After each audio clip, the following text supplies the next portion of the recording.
Beep beep, na abiso po sa mga motorista. May nakaamba na naman pong oil price hike sa susunod na linggo.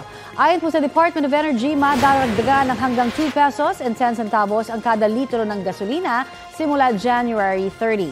Hanggang 85 centavos naman para sa diesel. Sakaling ipatupad yan na ang ika-4 na sunod na linggo ng price hike sa diesel at gasolina ngayong pong taon. May taas presyo rin ang kerosene ng hanggang 30 centavos kada litro. Posible pang magbago ang mga numero dahil hindi pa tapos ang trading week. Dahil daw ang price hike sa iba't ibang aktibidad sa international oil market.